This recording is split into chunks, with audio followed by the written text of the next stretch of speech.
I can't hear anything. What's going on?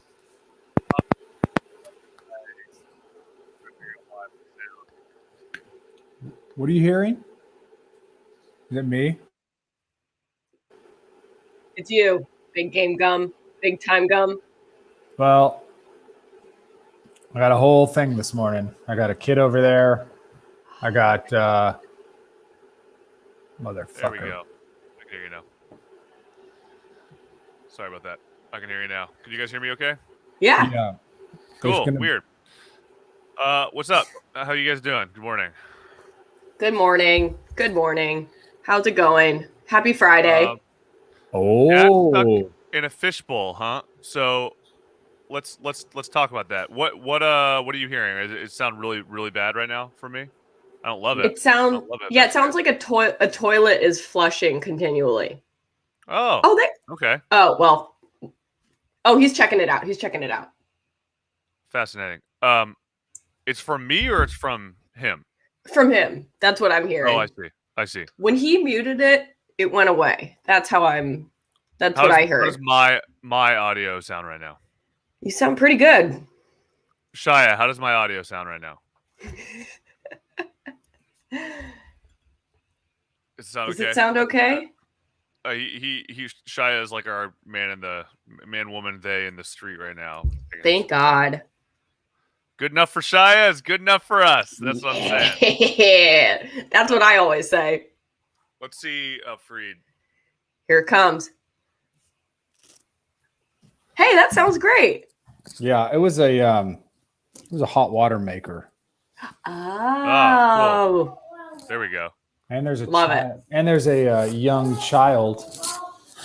Charlie, say hi. Hey, Chach. You're live. What's up, Got his Chuck? headphones on, so he's. Oh, God bless him. He's gonna be a good boy this morning, right? And not talk for a little while. What a good kid. Are you back home, Freed? No, I'm still on the road. Nice. Just being a single parent, dude. What do you got against single parents? You got a problem? I have, for me, my number one parents? issues are immigrants, close the borders. Single parents, get rid of them. Get rid of them. Yeah. You know what? Single parents, pair them up. Pair them up against their will. Ooh, that's a good idea. Even if they don't like it. Yeah, forced cohabitation. That'll be better. Like a Brady Bunch kind of a sitch. Forced Brady bunches. Charlie. Forced Brady bunching. Absolutely love it. Cool. Well, welcome. This is Did You Reddit, a weekly podcast about the internet, by way of right at the front page of the internet. My name is It's Your Pitching Machine today. I'm Blaze Boobs. And I'm Big Time Gum coming at you. The old Josh Smacker this morning. Gotta love it. Gotta love it. Children in the background too. So that's going to be, I think, Charlie Friday is featured in this one. So today, we had briefly mentioned on one of the last FPRs we did, I think, something called Blaseball that we had discovered on I think it was what was the name of what was the stat site that you were using? That's gonna cause issues, by the way. There we go. I can see it. And this table's crooked. It's really, man. But now that it's good now though. Yeah, what was that stat site that you were into? Keep the fleece off the mic is what I like to say. fleece off the mic. Bear that chest. Bear the chest. So we it was a stat site that we were using. Friday had discovered it, and we had discovered Blaseball. And Blaseball, the more that I researched Blaseball, because initially the thing we had kind of decided, what was told to us was Blaseball was a horror baseball simulation. Right, essentially. Exactly. And that was like, I was like, what the fuck does that even mean? Because I've been watching like an insane amount of baseball. And, we have baseball kind of runs in our veins on this podcast because we had Baseball Card Vandals a couple years ago. And Baseball Card Vandals are our friends, and they're like wonderful, interesting. They're like some of the best in the baseball world. And then I also just like watch a lot of baseball.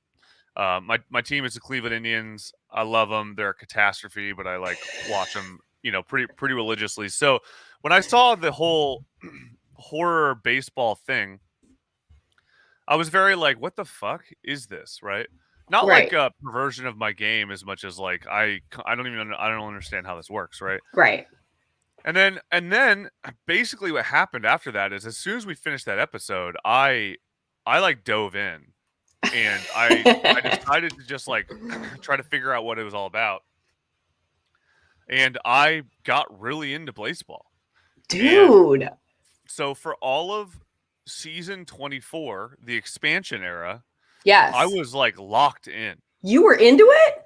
I was super into it. And I was man. And I was like, I had my team, I had my player, I had my like I had my idol, I had my team. My team was the Ohio Worms. Okay. My idol, and what that means is you're the player, you're basically your favorite player, but also you get points for certain things if your idol does well in certain capacities. Okay. My idol's name was Scratch Deleuze, and and I was just like completely engaged. And so, wow. Does your player need to be on your team? Yes. No. I don't think so. Okay. Well, so we're going to start from the beginning because this is truly one of the most confusing things I've ever even tried to experience.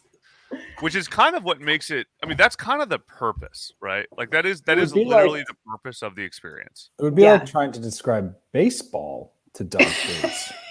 Kind of. It's kind of the same level of absolutely makes no sense to me. I'm dealing with it a little bit with my kids in that, like, we were trying to teach them sports, and like there's zero context for what baseball is and why it matters in their lives. You're like, no, this is going to be important. They're like, what? Like, you hit this thing and then you run in this circle. What? And they're like, why? It has nothing to do with anything like getting candy or eating candy or farting. Like, it's nothing. They're like, because they probably just grasped the idea of like goals, like in soccer. Like that's a pretty easy one to get. But then you look at baseball, you look at like football, and you're like, what? Right. Huh? Well, baseball in particular is strange. Like, it's weird. Basketball, you also get like, listen, the basketball, football, and soccer. Yeah, you put this thing in that thing. Yeah. Like even football, you're like, your goal is to get that ball to that side. Yeah. Right? But that doesn't necessarily, like with baseball, it is so bizarre, and it's so many strange rules that don't inherently make any sense, right? So you have bases, you have 4 bases. You're playing in a diamond. You're not playing in a symmetrical experience that would predicate you winning by going to your opposition side, right? Yeah. There are 9 innings. There are 3 outs. Like, everything is in odd numbers, right? It's just where do the numbers come from? You can almost tell that this game was invented during like a tough time in human history when like people were eating like bread made out of dirt and like like watching public hangings, and it is. It's like that's where it comes from. Was weird. Yeah, like things were rough. Old Britain, like 1500s Britain. And that's what I kind of like about. What was the guy's name that made it? Lee Page? No, Lee Page. Yeah, that's baseball, but it was based on this game called Rounders. Which is like the same thing but British. And like you run around and then someone's getting hung in the middle, and then like you score You get a loaf of quail bread with fingernails. Exactly. And none of it made sense. There was always like a little sad Dickinsonian street urchin on the corner being like, hear all about it, like the new teams is playing rounders. And it's like, now you look at Blaseball and actually it stayed kind of true to the origins of baseball. Yeah, in a way. And so Shia, I believe Shia is British. So I think that Shia, I'm glad Boobs knows as little about baseball as me. So this is going to be fun because we're both simultaneously explaining baseball and explaining Blaseball, which are two different things, one based on the other, right?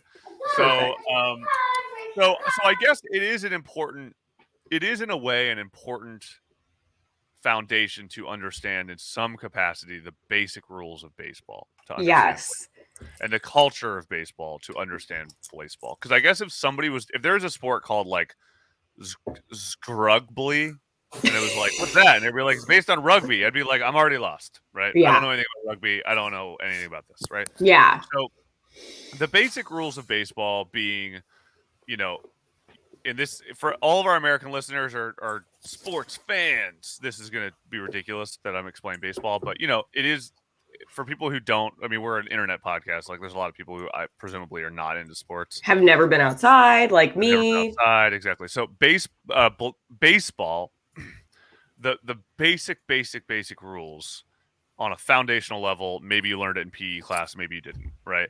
There are 9 innings, 2 teams. Right? Each team has a pitcher, a catcher, a first baseman, second baseman, shortstop, which stands between second base and third base. Who's a shorter guy, a third baseman. Yes, he has to be short. He has to be short. That's really important. No, he doesn't have to be short. He stands between second and third. Okay. Left field, center field, right field. Right. And then in the American League, there are 2 leagues of Major League Baseball, which is the American League, which is the dominant league, but is becoming less and less the dominant league, right? There's the American League and the National League. On the American League, you also have someone called the designated hitter who bats instead of the pitcher. But on the National League, the pitcher actually bats. Right? They stay sober too. They stay sober, right? Nobody stays sober. So the point of the game is to score more runs than the other team. Runs being when you get a hit. You get a hit by hitting. So the pitcher throws a baseball. Everybody knows what a baseball looks like. It's very tiny. It's insane that someone would hit a baseball because it goes so fast, right? But you hit a baseball. Nobody catches it in the air, and then if it goes on the ground, nobody catches it on the ground, then throws it to first before you get to first. Or if it's like if it's in like the outfield, for instance, the ground ball, the like left fielder would get it. The guy who just hit the ball is rounding first to try to get the second. If you throw the ball and you get there, the ball gets there before the guy gets to second, you have to tag them instead of just touching the base, right? Oh shit! You lost me. Okay, you lost me, pitching machine. Okay, so but the whole point is no way to explain it all in one breath. You are trying. You have to use a lot more analogies too. You just got to get everyone around that diamond as many times as you can. The goal is to get from. The goal is to get to home plate, right? Which is it's first home, base, second base, third base, home, right? Home. The goal is to get to home plate more than the other team. That's easy. Right? Easy. Yeah, totally. So that's the basic part of baseball. Now, Blaseball. So Blaseball was founded on the concept of baseball as a simulation, right? So there's code happening. You hit play. The code is dictating everything that happens. And that's an important detail for people is that you are not playing Blaseball when you are playing Blaseball. Watching. Yeah. You are a fan. Your role in Blaseball is you are just a fan. Nobody is playing. You are watching the intergalactic teams and players play. You're a betting man. You're yes, exactly. That is all it is. You're betting the whole time, right? Like when I was playing, I was literally getting up in the morning, putting bets down, doing a little bit of work, checking Blaseball, putting more bets down, right? Like that's all you do all day. You're not betting with real money. They're just called coins. They're like a fake currency, and that's it, right? And so it just runs simulations of these baseball games, but they're not just baseball games. There's other shit that can happen. So okay. So I just talked a little bit about the rules just to like convey some of the weirdness of the rules of Blaseball, right? So I already described some insane rules with baseball. So some of the insane rules with Blaseball would be, I'm just going to pick a random season 9, the forecast, right? So ongoing decrees. So eat the rich. So in season 3, funds from the top 1% of coin havers will be redistributed to the remainder of the fans at the end of the postseason. The decree will remain in effect indefinitely. Enhanced party time.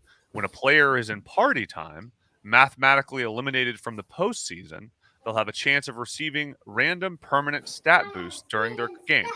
Wild cards. What are decrees? A random team. So a decree is at the this is an insane concept to describe, by the way. I am obsessed. Dude, I can't wait for the next season of it. We're going to enter season 25 and you guys have to be into it. That's right. I just joined this morning, right before we jumped on. And it is, for everybody listening, we are in a siesta right now, this is post season, was it 24 you said? Post season 24, which was called, what was it called? It was, the latest era was, I don't know, there was a name for it, but the expansion era, where some weird shit happened. Yeah, tons of weird shit always happens, but you know, a decree is, and this is a big important part of the whole game, right? Is at the end of each season, the fans vote based on the coins that they have gotten throughout the game or throughout the simulation. You get coins and you spend those coins on the concession stand. And that's your voting power. Well, the things you get at the concession stand allow you to do certain things throughout the game, right? Okay. So like I was like fucking racking up pickles because if I when you have a pickle, your idol, Scratch to Lose was my idol. He if he steals a base, you get like 50 coins or something. Right? Okay. So, and then I had like a tons and tons and tons of pickles. So every time you would steal a base, I got like 500 coins, right? You were like boom, boom, boom. One voting ballot is 1,000 coins, I believe, or it was on this previous era. Whoa. And then when you get a voting ballot at the end of the season, you vote on decrees, and what that means is you vote on new rules to be implemented into Blaseball, right? Okay. So and that is everything. That's like every season there's a new decree, and again, what is so insane about this concept is like you're not voting on things like we're going to add a 5th base. Like you might, right? But like what you're also voting on are things like weather conditions. Yeah, like every time the weather is jazz.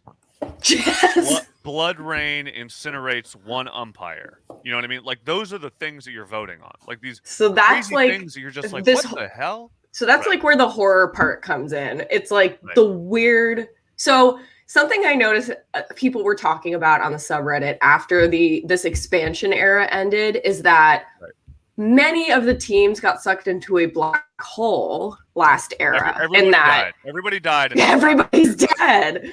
Yeah. So that's kind of insane. So right now, everybody is dead. I think it was confirmed that they'll be bringing the teams back, but I don't know if that means, the players may still be dead.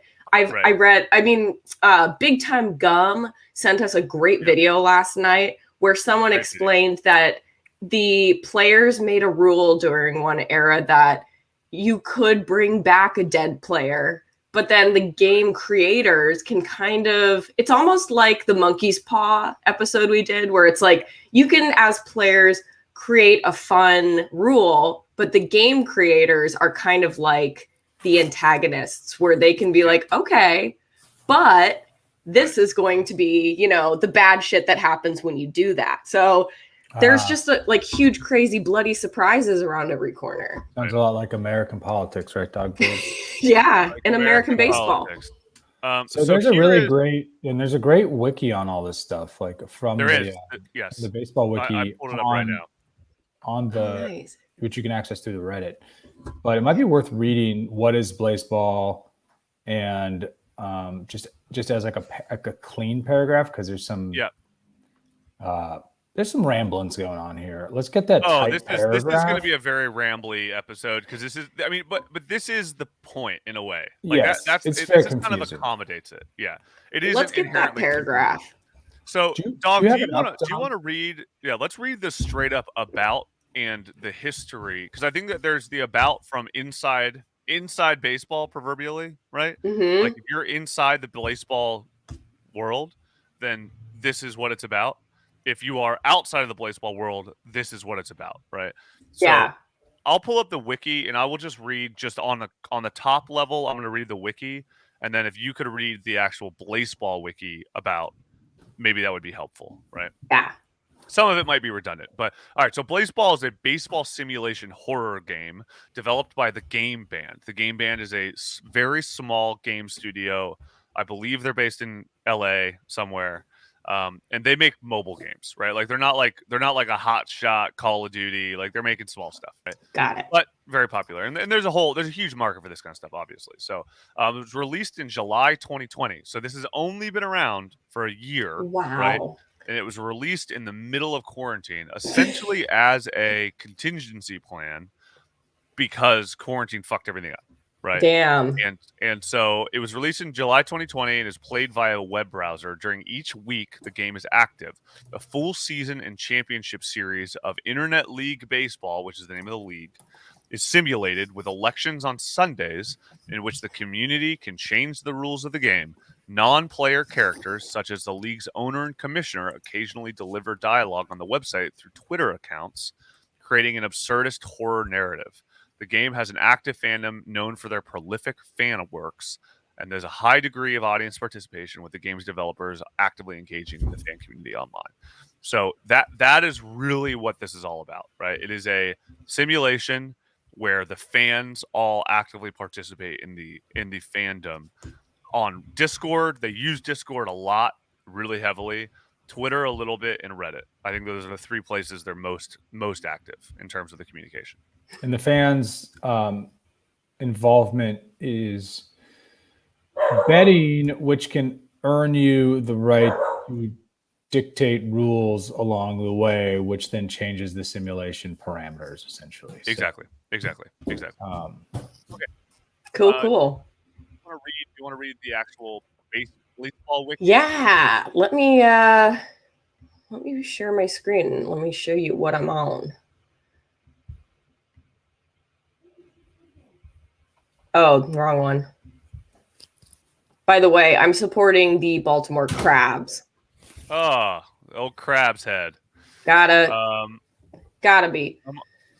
I'm a Worms guy. Oh, I Worms. A Worms guy. I'm a Lovers guy because I'm from San Francisco, so I went with the local team. And of course, like this will never change the stereotype. But if you ever say you're from San Francisco, people go like, gay stuff, right? Blah blah blah blah.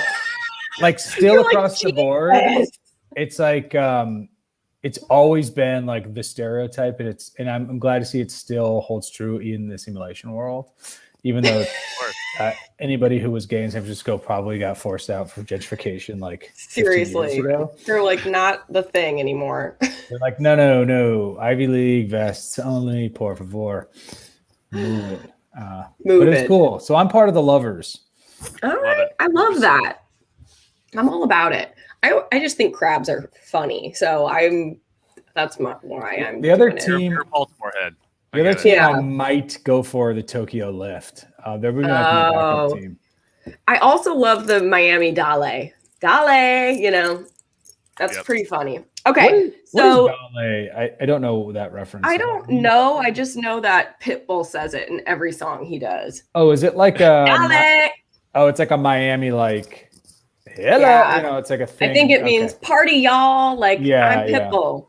Yeah, so I wasn't invited to that one. The Miami party all on Pitbulls. Yeah, that's what it means. Right, so Blaseball is a splort.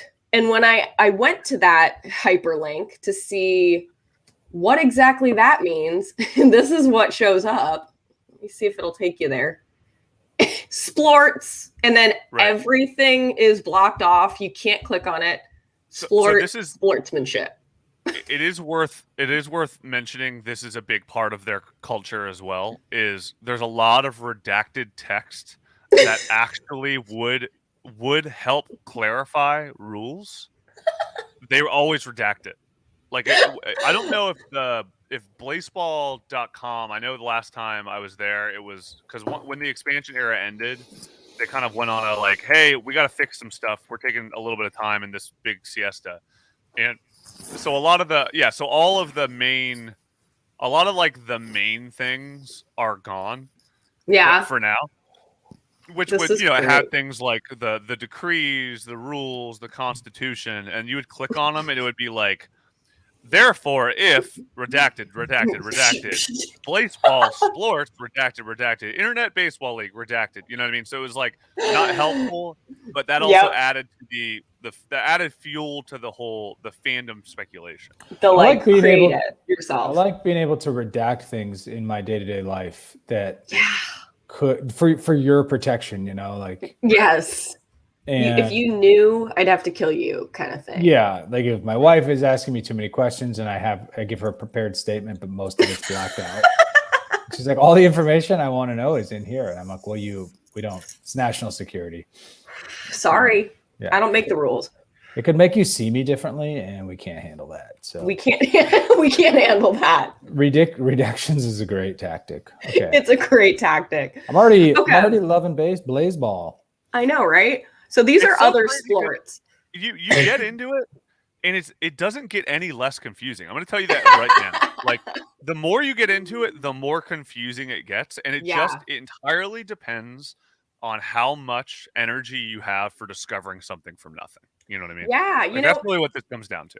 This reminds me a lot of kind of like the mental barrier you have to get through when you first start playing Dungeons and Dragons. I don't know where it's like that's what people say. That's my friend Tom who like he's like, dude, that's some nerdy shit, dude. That's like Dungeons and Dragons level shit. And I'm just like, totally. Because like it takes imagination, and like if you're gonna play this, like, and that's what the redacting thing I think makes it so fun too. It's like you don't have a set of perfect rules that you just follow in every like hypothetical situation. It's like, no, you have to make it up. And like that's what's fun about this, is especially when someone makes a game like this the internet community gets involved, because you've got just a shit ton of people. So they all just yes and each other. It's just like the funniest stuff. So I love that. So these are other reading things. So read more about sports. This is other sports. This is just funny. Archery, Blaseball, yes, Blastered Ball, Blittle League, Golf, Little League, 2 L's, Relock, Plaper, Sklizzers, Atlantis, Georgias, and Lang Richardson. I don't know what that one means. Richardson. This is the fucking vibe, man. Like this is every single thing, every element of this game. It introduces variables that it starts to take you down some version of real world logic, right? And then it takes you away from it, and your brain just cannot quite wrap your head around the change that just happened, right? So like the attributes are a really good example of this, where I was noticing this, where it was like, cool, like the attributes that the player attributes that determine how they perform in the simulation, right? Because it's a simulation, so it's basic code. You know, again, you hit play, and then all the players do their thing, right? Yeah. But it's like cool. Like, what are the attributes? Jumping, high poweredness, fervor, peanuts, like rectangle, right? Like all of a sudden it starts with things like, oh yeah, fervor makes sense. Like somebody's got a lot of energy, they're has to have a lot of fervor for sure. They got a lot of fervor. And then all of a sudden you're just like it'd be like handsome, fingers, right? Like all these things right. You're just like, what in the world? Like what fingers? What does it do? Explain fingers to the audience. Well, fingers is I don't know, but from what I understand, it's like it literally is the quantity of fingers that the player has. So that it could be hundreds, it could be 10, it could be 4, right? Wow, okay. But I don't really know what having more or less fingers does to determine success. Got it. It doesn't mean like more is better or anything. Right. It's just because this is raw coding. As far as we know, the way it's designed is like the closer your fingers are to the number 60, the better it is. You know what I mean? For all we know, it's like it's some weird some weird metric. We don't know, right? And that's kind of what's happening throughout the game. So anyway, so continue with the explanation of Blaseball. All right, cool. So Blaseball was made known to us in the beginning of season 1. However, it is uncertain how long it has existed. So this is like the inside Blaseball. From yeah. Some experts speculate Blaseball has always existed, half-formed in the corner of our collective vision, while others philosophize that Blaseball was synthesized via humanity's darkest hour, expressly to absolve us from the sins of mortal hubris by way of instrumentalizing further hubris. All scholars agree, however, that the commissioner is doing a great job. This is something you hear a lot. You always hear this is like Blaseball fans. You always hear them say the commissioner's doing a great job. I don't entirely know what it means. I'm like barely scratching the lore, but you just hear that a lot. You have to agree with it. Blaseball is played by 2 teams across 2 leagues, follows rules similar to the ancient sport of Redacted, which was outlawed in the year of Redacted. It consists of a season composed of 99 matches across 5 days, which is like every week. Right. Matches occur every hour between 2 teams, and the team with the higher scores declared the winner, following ancient and arcane rituals involving blals and blaces.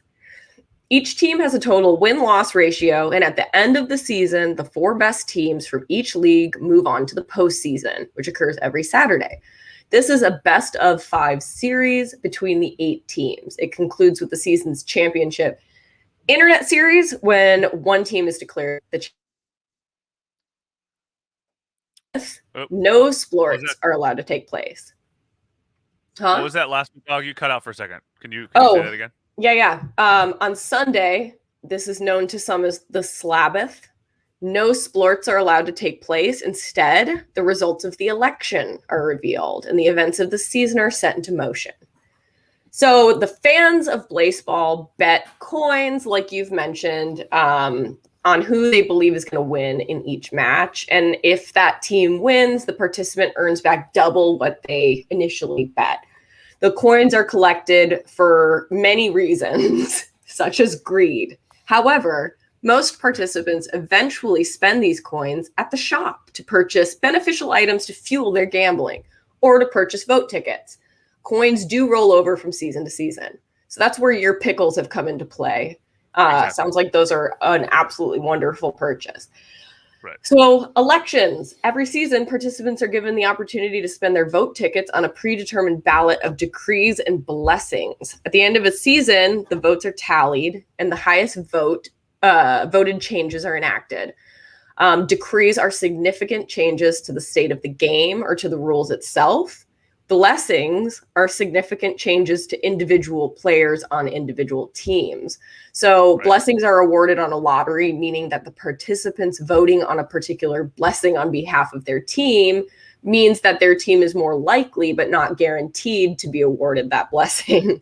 Examples of known blessings include performance-enhancing demons, which improves the team's overall performance, or Gunblade Bat, which is a random hitter on the team permanently gains a very powerful Gunblade Bat that maxes out their hitting stats. Cool. Very cool. It sounds like there's a book of Blaseball, which has all of the rules. The rules... Almost entirely redacted. Almost entirely redacted, yeah. Totally redacted. And then they have a whole section of recent history. If you wanted to go through all of the recent eras and championships and see how that all went down and the history of all the different rules and shit. Yeah, and they're all pretty crazy. Like if you really want to, I mean, as I was playing it, I was like, somebody is going to license this shit to turn it into a show or a movie or a fucking anime, like something, because it's really like really fun, really creative shit. So actually, you know what? I'm going to read just a little bit of one of the seasons just to give a little bit of a context as to like what has happened. So perfect. Because I think there's like let's pick like you're a Baltimore Crabs head. I'm going to pick the Discipline era, season 10. The Baltimore Crabs won. They were the champs, right? So season 10 began on October 12th, 2020. The regular season concluded on October 16th.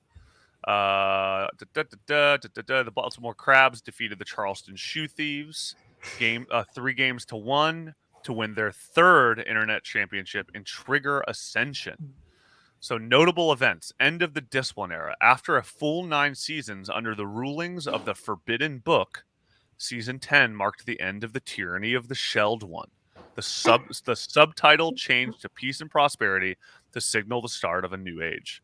Rise in violence. On the evening of Thursday, October 15th, the Baltimore Crabs began idolizing Tillman Henderson, who was recently incinerated as an experiment. However, upon reaching slot 18, which was marked with a blood rain icon, both the icon and the numerical marker lit up in a deep blue, much like the appearance of the Hall of Flame and speeches from the monitor. Fans quickly mobilized to idolize more incinerated players, and by day 97, 6 players had occupied all 6 weather icons in order. Caligula Lotus. These are the names of the players, by the way. That's the other hilarious thing. The names of the players is fucking crazy. Like, they are absolutely... Funny names are an art. They're so funny, and they're also, like, they look like they're straight up pulled from a generator, which they actually might be. But, so, Caligula Lotus, Landry Violence, Workman Gloom, Sebastian Telephone, Tillman Henderson, and Randall Marijuana. Additionally, fans placed Jalen Hot Dog Fingers in slot 14. This is a big deal, right? Yeah. Based on tweets from the microphone repeatedly calling out to Jalen, as usual, fans expected an event to be triggered at the end of day 99. However, as day 99 came to an end, a late-minute shift in the idol board led to an unpredictable result. In a twist, Tillman Henderson came back to life to join the Charleston Shoe Thieves. Remember, Tillman Henderson was dead, right? Yeah. While Jalen Hot Dog Fingers was forced back into the void, taking Henderson's position on the board in the Hall of Flame. Oh! Hall of Flame is where the best idols are, right? Or the most popular idols. Where Henderson gained the modification returned and is now the second player to have returned to active play from incineration. Hot Dog Fingers gained the new modification, Flickering, spelled insanely, the effect of which was unknown at the time it was granted. So this is the other thing, is like suddenly you're granted these things that people go, what does that do? And people go, I don't know. And the commissioner's like, I don't know. Right? Yeah. But you don't try anything. You just have to watch it. Oh, yeah, and wait and see if it happens. Yeah, Lotus, Violence, and Gloom received the season-based modifications Friend of Crows, Fire Eater, and Siphon, respectively. Meanwhile, last-minute shifts caused Thomas Dracana to gain Siphon and Han Fox to gain Friend of Crows, right? The death of the Shelled One. As the end of Season 9, the Shelled One's pods arrived to wage war in the league, this time against the Season 10 champions, the Baltimore Crabs. In a show of absolute strength, the pods defeated the Crabs in a single hit from Wyatt Quitter. Then a final gambit. The microphone cashed in on its deal, and the Hall Stars, a team composed of the 14 most beloved players in the Hall of Flame, arrived to challenge the Sheldon on behalf of the league. After a full 9 innings, Dominic Marijuana hit the final blow to win the game. The Monitor attacked and ate the Sheldon, claiming it was kind of bland, thus ending the discipline era. Oh, right. damn. Wow. So, and then the ascension of the Baltimore Crabs following the rematch, the Charleston Shoe Thieves in the Internet Series, the Baltimore Crabs became the first team in Internet League Baseball history to win 3 championships, qualifying them for ascension. A rule in the Book of Blaseball that states if a team wins 3 championships, they and Blaseball shall ascend. After winning against the Shoe Thieves and being defeated by the Shelled Ones Pods on day 6, the Crabs were said to have been called up into the big leagues, which took them out of their place in the Wild League to be replaced by the Tokyo Lift, the first new team in Internet League Baseball. Shortly into season 11, a new element appeared on the Blaseball bulletin board called Telescope, which tracks the scoring of the Crabs in the big leagues, but does not display the moment-to-moment gameplay. So the Crabs got called up, man. Yeah. Shit. So that is just one season. That's an example of everything that happens in one season. And this entirely happens over text, right? Damn. And you're watching the whole thing happen. And then on Discord and Twitter, you're like talking with your fans, talking with your friends who also root for the Ohio Worms. Be like, did you see that shit? They just incinerated fucking Scratch to Lose. What the hell's going on, right? And that's what's going on. Damn. It's crazy. You really have to either care or pretend to care about something that's not real. Yeah. And I can't tell if it's if it's just community building in a way, like where, it's people finding this community and going like, this is going to be cool because like sports for jocks. I'm a nerd. They bullied me. So I'm going to find this other new thing. And it's not unlike the improv community maybe, or like whatever, any other community of like, people pretending to care, or it feels just like community building to me in a very kind of creative way. I'm for it. Well, this is what is so special and weird and awesome about it, right? Is like it kind of begs the question, why do we care about anything we care about to a degree? Right. Yes. And I actually think the same thing about like professional sports. I look at a lot of these people and I'm like, why do you care? Unless you're sort of like your brother's the quarterback or something. Yeah.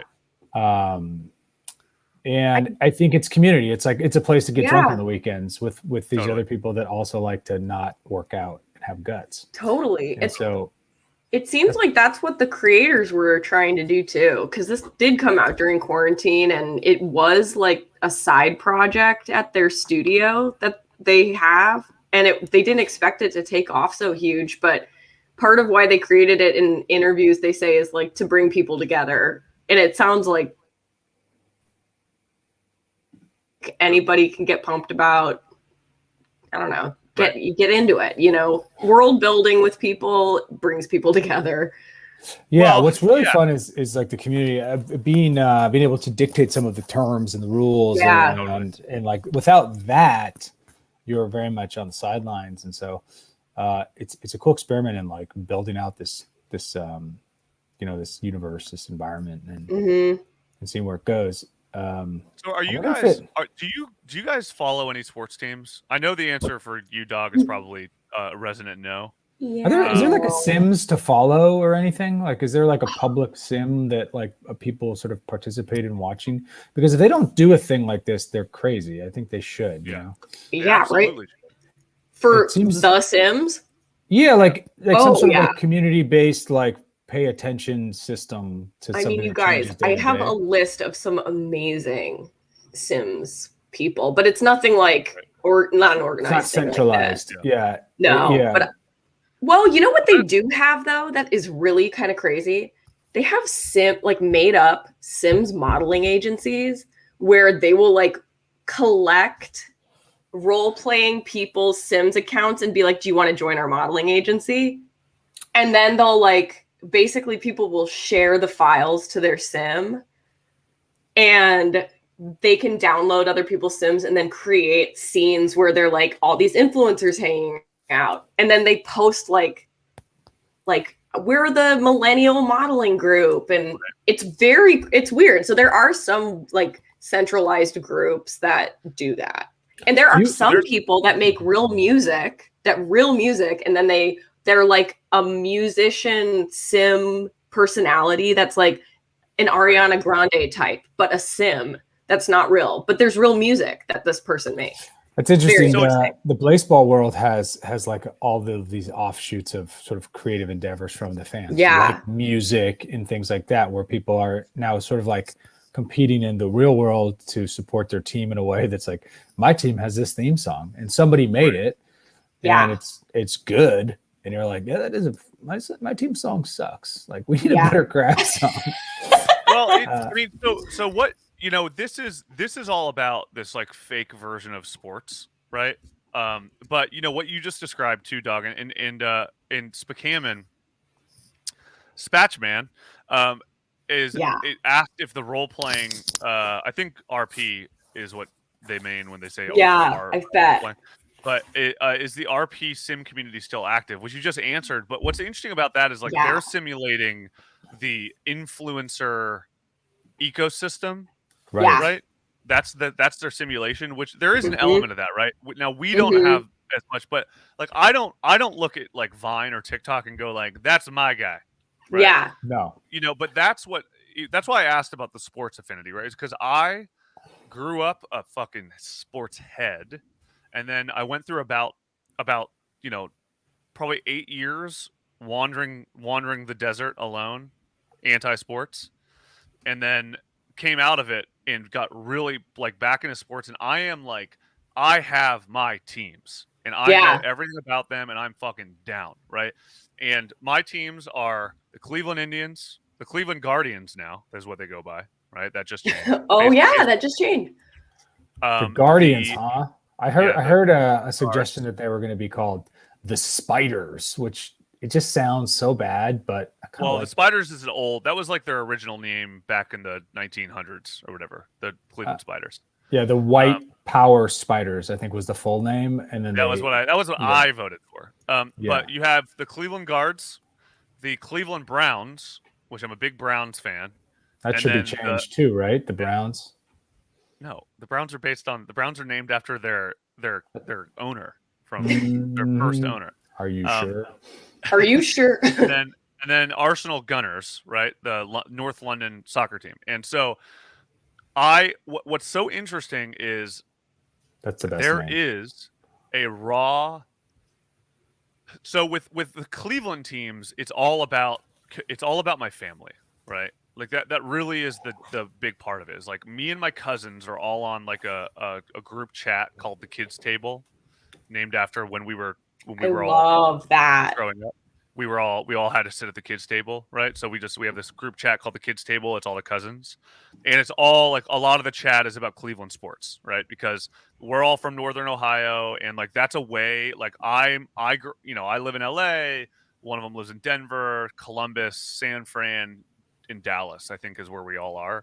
So none of us are living in near Cleveland anymore with our family, and so it's a really good way for us to like feel that community around Cleveland, right?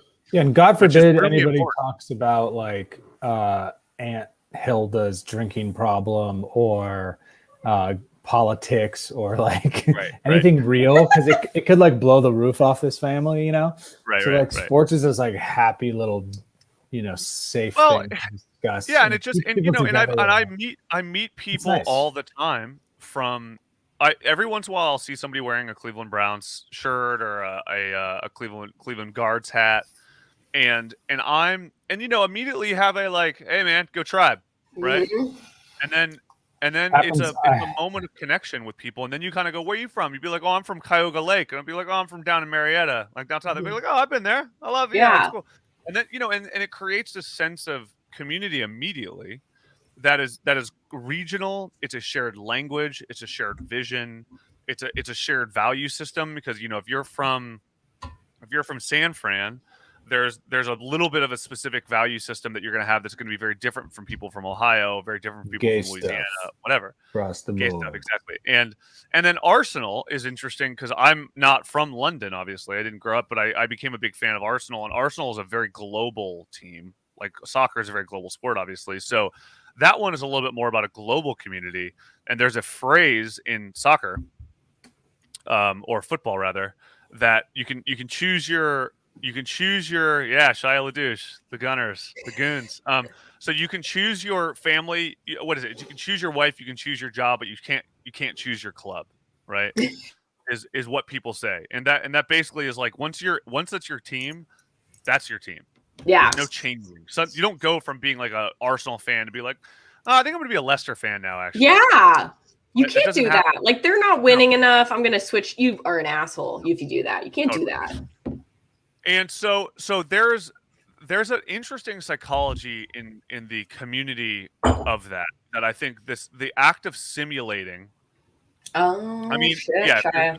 I think there's cities. That's a complicated idea. So Shia LaDouche asks, "What happens if your team moves a city?" Great question. Yeah. This happened to the Browns. They went to Baltimore actually, and everybody abandoned them because it's not about the team. It's about Baltimore, or I'm sorry, it's about Cleveland, right? Yeah, So that was a big deal here when the Chargers moved. Exactly. The Browns came back, and then everybody was back on board, but it was a different team, right? So that just happened with the Chargers. That happened with the Rams. Like you vote for the team in your city. You don't really vote, or you root for the team in your city. You don't really root for the Do you ever intellectual? I mean, I would think intellectualizing all of this conversation is dangerous if you want to continue to be a fan. In that, like what you said is like I have a Cleveland. I have a Chief Wahoo hat that I played on a men's league baseball team in Los Angeles, and we were the Indians. I had to go buy all this gear. I love that hat. It's I think the coolest hat in baseball. Although people seem to be offended by it, but they're pussies. But I wear it around still.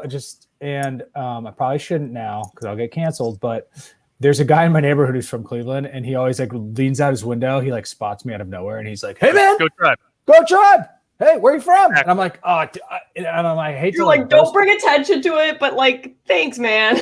No, I mean, I'm not slaughtering any Indians, but I hate to burst his bubble that I'm like, I'm not from Cleveland, dude. I just got the hat, so I feel like a fraud a little bit. Right. But just embody it.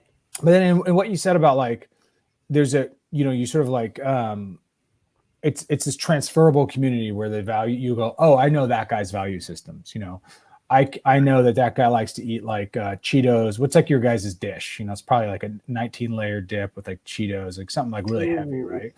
Some like sports dish that's like a Midwestern that's like super delicious and fatty. Pigs and blankets or something. Yeah, something like that. You're like, I know how the food you grew up with, but like, it sounds like comforting, but it's also interesting in that like going along with the transferable culture. To me, I'm like, is that it? Like, do people just take the culture that they're born with and like that's who they are? Like, it seems like there's no choice in that, right? So, I mean, like in thinking about where you're from and your relationship with these teams, like, do you want to stay within that community forever? Like, are those the values that you still have as an adult? Like, can you think your way out of being a sports fan for a particular team? Like if you're a Cleveland Indians fan, for instance, like with the Chief Wahoo hat, you're like, the town changed the logo eventually, but like if you're a Redskins fan and you've become like an uber liberal, are you still like touting that jersey? Are you still like waving that flag? I don't know. Like, or do you just try not to think too much and just go like, I'm here for the dip. I'm here for the dip. I think it's these teams, regionally speaking, are a representation of the place, right? And so I don't think that, if I were to move to Seattle right now, I would probably become a devout Kraken fan, right? And Kraken, the NHL just did a small expansion, and the Seattle Kraken is the newest NHL team. Ooh. And I'm not like a big hockey fan, but you see that and you go, I want to rep my city. I like what Seattle is all about. I want to be a Kraken fan. And then you go, and then I like go to Columbus on a fucking, to visit my little brother. And I go to like the Blue Jackets are playing the Kraken. And I go, I'm not a Blue Jackets fan, man. I'm a Kraken guy. Got to wear my Kraken jersey. You know what I mean? And so I think it's a little less, sometimes it's about being just where you're from, but it's more about how you want to identify as your like regional tribe, right? I think that's kind of more what it's about. And I like identifying as somebody from Ohio, because I tend to like the people I meet from Ohio out here and other places. Real nice They folks. Tend to be like pretty warm, nice, like they're like Midwestern, but they got out for a reason usually. It's like somehow better than Michigan. I can't explain it, but it is. I know what you mean. I mean, I don't wear any Cleveland things when I go home because it's obvious. You know what I mean? Yeah. And I don't need to, right? Because it's one of those things where I like go home and I'm not like the flag, the like signaling method of wearing a baseball hat that has a Cleveland logo on it. You don't need to do that back home, but here I like when someone goes, "Hey, go Tribe." So I go, "Hey, totally. Go Tribe. You're from Ohio too. Where are you from? What's going on?" Right? And I think it's the same thing with Arsenal. Like if I'm in London, I'm not going to wander around with an Arsenal jersey because I don't need to signal that that's part of my identity in a place where that's a big part of the identity already. Right? Yeah. I want that where I can connect with people that are not from there. I mean, one of my really close friends in LA. This guy named Nick, who we met doing a music video with Slipknot, weirdly enough, and he saw I was wearing a Cleveland hat, and he was like, "Hey, you from Cleveland?" I'd be like, "No, I'm from Marietta." He's like, "Go Tribe." I was like, "You from Cleveland?" And then we like go to games together now. We're constantly talking about the Browns together. Like we've become really good friends through this shared regionality that then has so many other things baked into it. You know what I mean? It has like reasons why you tick the way you do, some of the things you think. There's got to be a political theory based in all of this conversation in that, like, you're saying because someone's from somewhere, you're going to like see eye to eye with them to some extent, or at least get along with them. And it sort of creates these like bubbles. And you can just look at it like the Reds in the blue states, right? Like, not to make this about politics, but I think it's interesting in why people think they make the choices they do. I don't think it's as much as their independent choices they think it is, but like, there's these clusters of like ideologies, and I'm sort of trying to get to like, it's interesting. I'm thinking of why, and then you can see it through sports really well. It's like if you led with like, "Hey man, do you like burritos?" It's like, yeah, I like burritos. Like something like it's not sports related or regional, or like, "Hey, you like milkshakes?" "Oh yeah, I like milkshakes." It's like, "Hey, should get one sometime," and like it might be there's a lot of ways to like create a relationship with someone, and sports is a very like ubiquitous way of doing it globally, so it works really well, and you don't have to talk about politics, which is why I think it works. But I don't know.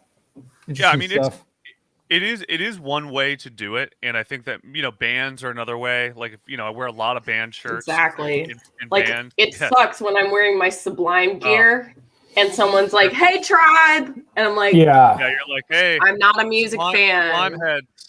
It's just my most comfortable stuff." A while back, I made the blanket statement that like people hang out with people that look like them, and you guys scoffed at me like I was some sort of bigoted, judgmental prick, which I could be sometimes. But like you see people with like tattoos hanging out with people with tattoos. You see people that with like certain body types hanging out with other people with certain body types. You see people with like fucking mohawks hanging out with mohawks. I think it's the same. It's a team that you relate to. And it's a way of thinking that you relate to. And I think people just like gravitate towards these safe places because they know they can sort of, they're not going to be challenged too much there. Right. And it's a comfort zone. And sports is similar, and music very similar. Totally. Hey, I need to get a couple new jerseys, that it sounds like. Yeah. Hey, Dr. Spichemin's right. Dr. Spichemin says, post-World Series win, it's unexpectedly been harder to be a Cubs fan. Fan base has changed when your whole theme is being underdogs like Boston. What is there after the win and following disappointing seasons? Yeah, and you know what? Interestingly enough, I'm originally from Chicago, and my father, Clensington, has also expressed a similar sentiment. It's like the whole thing that brought everybody together was that underdog theme. And when you win, but don't continue winning, it's a letdown. So it's been tough for Cubs fans. So what this says, which is I think is going back to Blaseball, because I think that this is so all of what we're talking about choosing teams in your association with a team, like you even said it yourself at the very beginning of this show, Freed, right? Where you were like, well, I'm a lover. I regret it already. It already. You're like, I'm a lover because I'm from San Francisco. And I did the same thing. I was like, I chose the Ohio Worms because I'm from Ohio. So like, I thought about it because I'm like, I haven't lived there in 15 years. Like, right. But I'm like, who else would I choose? And the other team I caught my eye was the Tokyo Lift. That's right. I like the way things work over there. I like their trains. Right. I like how clean it is. But I couldn't do it. I still couldn't do it. Right. I had to choose San Francisco. Which is really is so fucking fascinating. And so the other thing, those are the signs of people who have been sports fans, you know? Yeah. Because I had no problem choosing the Baltimore Crabs because I don't. Right. You just like. I don't. Yeah, I don't think about sports loyalty. And I feel this like the Dodgers is like the hatred of the Giants, you know, baseball wise. And like I could never be a Dodgers fan. Like, but I will go to the games and I will quietly sit there and never cheer. I'll always cheer for the other team. And I just it's like you just like could never do it. I don't know. Even though I can intellectualize why I should be able to, I just can't. How do you feel if like Chach and Hank are both Dodger fans? Well, people have given them like Dodgers-related swag gifts, like just like locally, you know. Hey, he's for your kids, you know. I get this old bat. Yeah. Like, oh, thanks. You're so nice. Garbage, you know. Garbage can. So what that is really fascinating, because the thing here is narrative, right? Like this is all of what we're talking about is about the concept of narrative. And my thing with the same version of that, where it's like I don't like the Dodgers either. And I don't like the Lakers, but I root for the Lakers only because of LeBron James, who is from Ohio. Right? He's why I don't root for the Lakers because of LeBron James. LeBron James. But the thing about me in baseball is like I never rooted for. I always hated the Yankees because the Yankees are the damn Yanks with all the money. They fucking buy every good player, and the Dodgers are the same way. So my thing narratively is small market teams. I always root for them. So if it's like the Indians are out of the postseason, who am I rooting for now? The Milwaukee Brewers, the fucking like the Baltimore Orioles. Like I'm rooting for the teams that like they have no business competing against the Yankees. You know what I mean? Like, that's always the rule. And when they win, it's great. It's great. And so all of that. We were Yankees fans because Joe DiMaggio was from San Francisco, and he's like the guy who, like the local kid who made it to the bigs and was the top. And you're like, he's our guy. That's LeBron James. Like that's me and LeBron James. It's all again coming from that sense of regionalism, where you go, that person, that team, whatever represents something that feels innately part of who I am, that allows for me to use them as a proxy. So what is interesting about this with Blaseball is so there's two. We just talked about the first thing that I've found really, really compelling about Blaseball, right? Is like choosing something and then opting into the lore so that you can participate, right? Always. Spokane actually just experienced some absolute tragedy with the Yankees because Rizzo, who is like a hometown, he's like the Cubs guy, just got traded over there and they hit a whole. But he's a Yankees fan. Yeah, now he's a Yankee.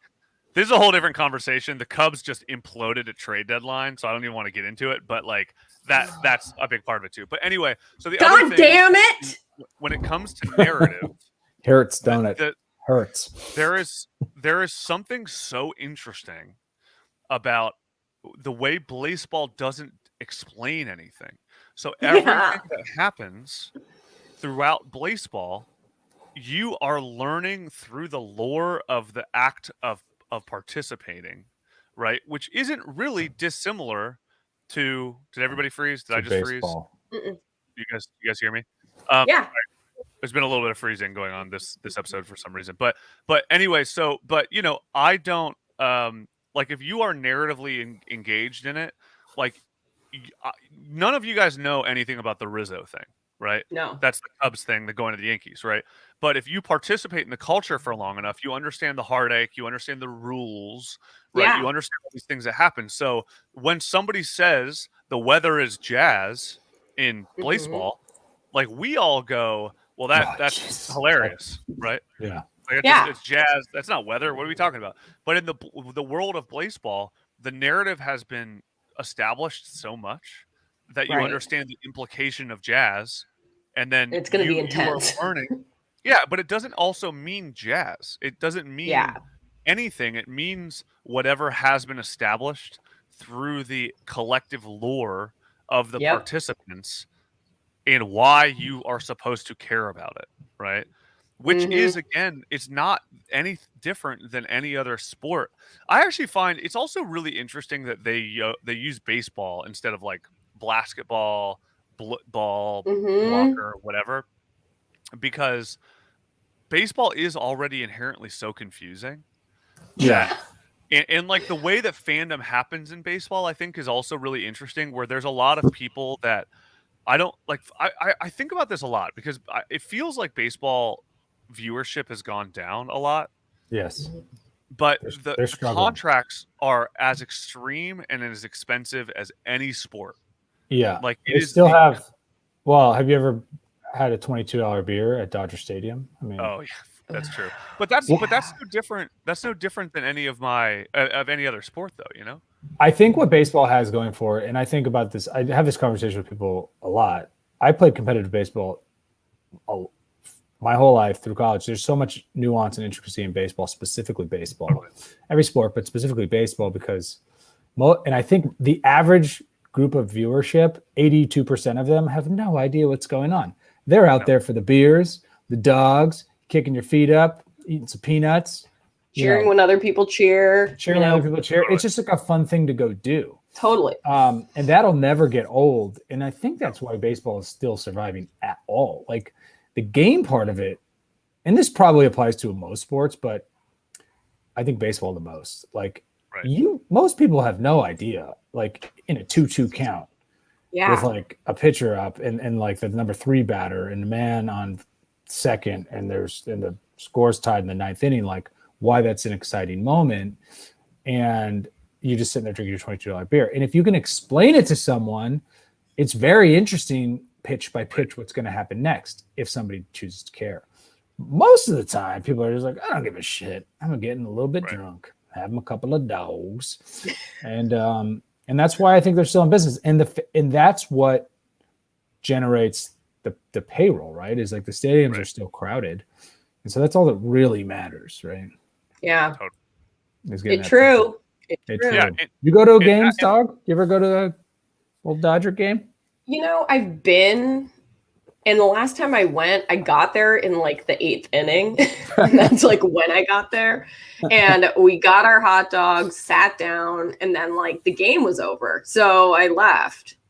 Yeah. It's a pretty terrible experience in Los Angeles, I'll say. Like, as far as the experience goes, it all sucks. Like there's other cities do it so much better and like it's way more fun at like a Chicago or I don't love Dodger Stadium. I don't love getting there. I don't love the parking situation. And like I don't love baseball, so it's not like that's going to make it worth it for me to deal with all the other shit. No, so exactly. I don't really do it. LA makes it not worth it. Almost like everything else in the town, like just getting around. You're like, exactly, okay, guys, exactly. Anaheim Stadium though, the Angels. No, is that pretty sweet? I'm sure it's clean. So I've actually never been to a Dodgers game. I've only been to Angels games. The reason, quite frankly, Cleveland. is because of Cleveland. Every time I'd like to go with you. Let's go this season. I'm in. Yeah, I mean, I tried to get you to go last time. I mean, it's it's one of those things where it's like a very kid friendly atmosphere. It's very like the seats are pretty cheap because the Angels aren't that great. It's probably gotten more expensive because Shohei Ohtani, who's like that guy's super superstar, is on their team. But nice, he's my new favorite guy. Yeah, it's everybody's favorite guy. But yeah, it's I mean, they really. I mean, we could explain every possible element of Blaseball, but it's never going to do it full justice. And like anything, I mean, this almost feels like, in a way, the microcosm of what the internet is. Like, one of the rules of the internet is you don't explain the internet, right? Yeah. Which we actively break at least constantly. Once, that's the point of our show. Yeah, that's the point of our show. So, but in our defense, we're explaining it to ourselves to try to understand. Exactly. Yeah, we're not explaining it to kids or our mothers. Yeah, we are not trying to be cool, guys. No, we're not. And so I think Blaseball, in a way, is kind of similar, where it's like, here's the gist. It's a baseball simulation that takes place in a vaguely horror environment with rules that don't make sense, and most of the rules aren't even established until something has already happened, right? Yeah. Oh, you like that? Play Blaseball, right? Yeah. Right? Like, other than that, it, like, you kind of just have to get into it, because I think that we are the kind of people, we are curious in a way for a living, or at the very least, what we do in this podcast is hardly a living, but it's something we love doing. And the whole premise of this is pretty. I mean, we don't make 7 figures per se, right? Per se. Every year. I always hated that term, 6 figures. I'm like, you're talking about 100,000 to 999,000. Yeah, it's a big difference, buddy. The range is a shitload of money. Like, give me anyway.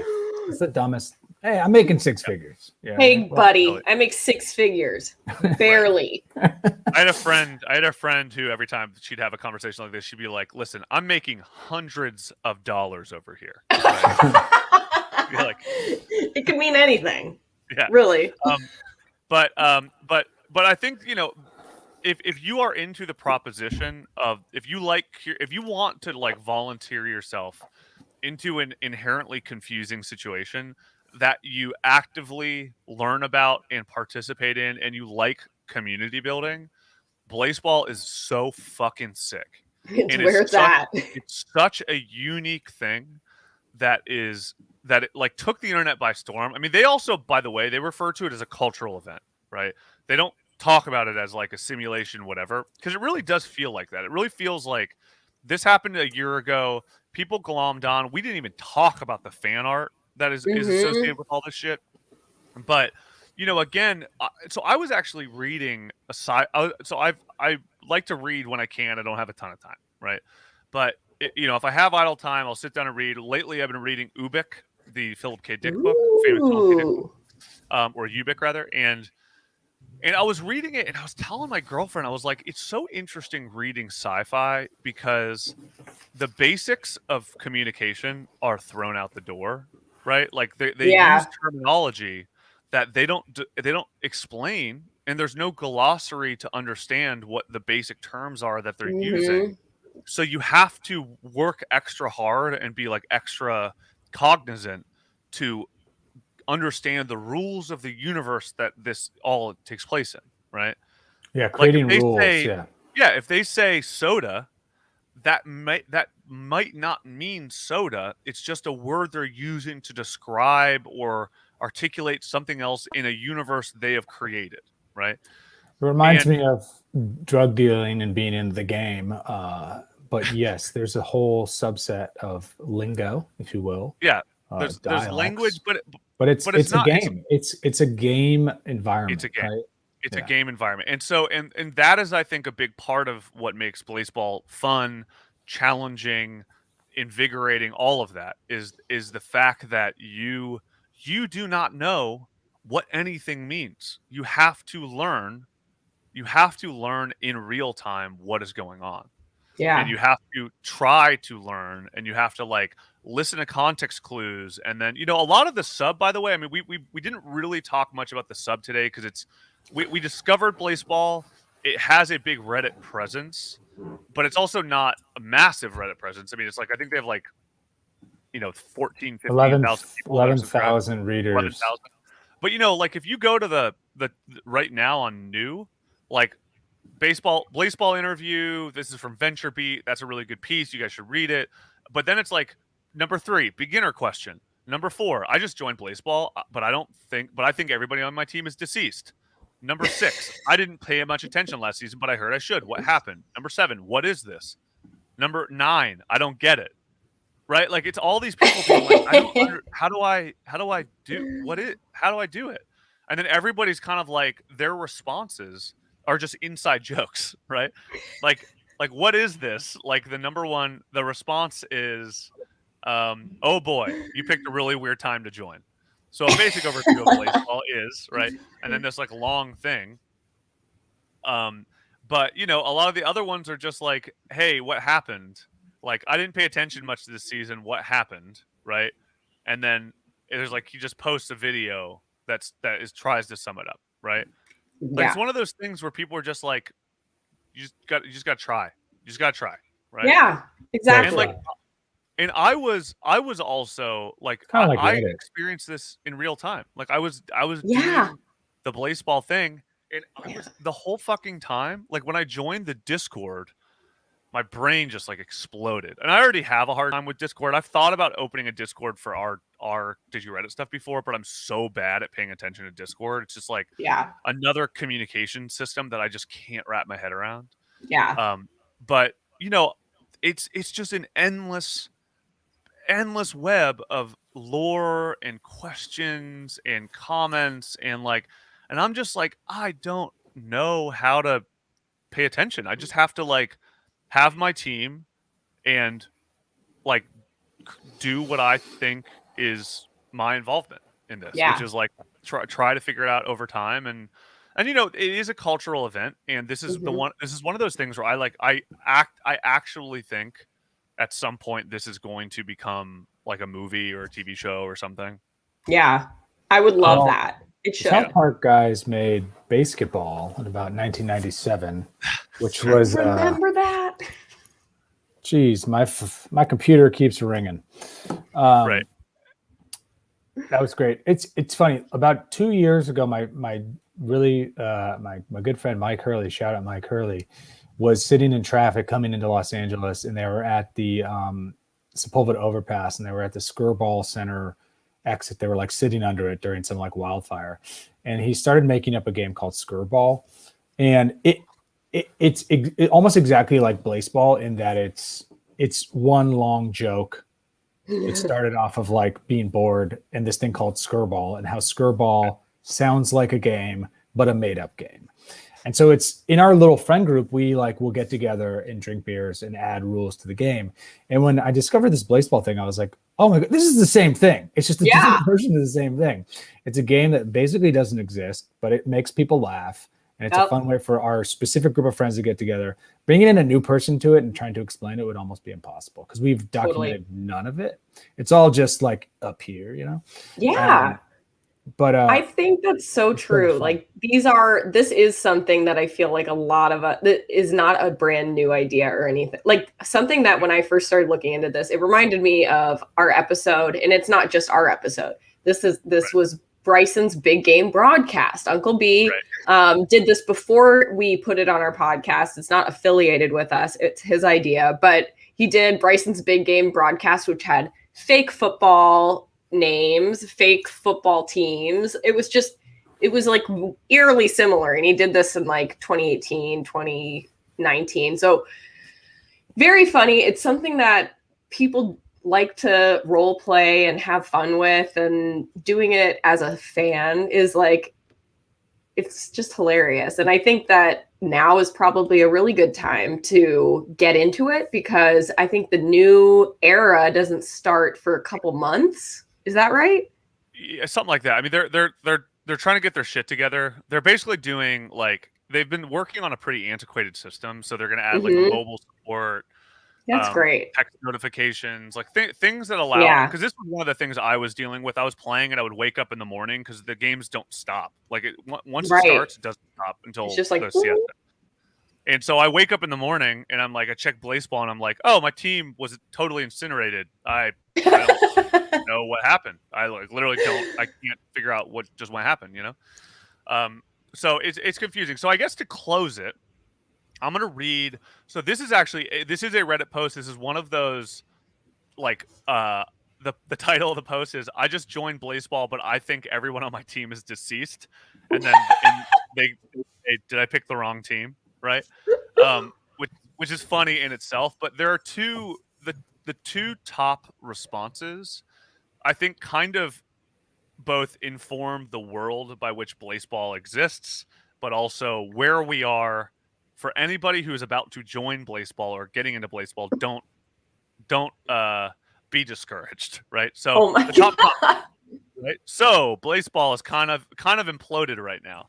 At the conclusion of the most recent season, every team was consumed by a supermassive black hole, but the 24 main teams are set to be reinstated in a new upcoming era. This new era doesn't have a set date of release, though. We know it will be in the it will be at least 2 weeks, but it could be a very, very likely will be a couple months away. In the meantime, you can visit the Blaseball Discord, relive games by using redblaze.sibber.dev, explore the wiki, read Blaseball News Network. That's their like sports center essentially, and browse the Twitter hashtags. Right, cool. Nice. The comment below that is "Welcome to Blaseball." Right, so I don't know what I did. My team's dead. Be like, oh, cool, welcome. This is how it goes. That's normal. Unfortunately, this may be a difficult time to get into it, but the era just ended. This means that a lot of the plot events just happened and the game is on hiatus. Siesta is what they call it. Don't worry, your team will be fine, but there won't be much happening on the site for a while. In the meantime, feel free to join the Discord, like I said, and watch the official roundups starting with this video. So the roundups are a very helpful. I watched a roundup and I was still insanely confused, but they do give you a little bit of the like ground rules, right? To catch up on the plot. And that's also important. We kind of keep glossing over this, but like plot, like this is a long story, right? So it is a plot. It's a confusing plot, and you're participating as watching, but like there's a plot, right? Catch up on the plot. There's no roundup for the last couple seasons. I wouldn't be surprised to see that as an announcement that the siesta is coming to an end. So keep your eyes peeled. And the ellipsis on teams will be fine. We know that the teams themselves will be back next era. We aren't sure yet exactly what that means. It may be a reset. It may be the same players you see with or without their current stats. It may be something completely different. We don't know anything yet, right?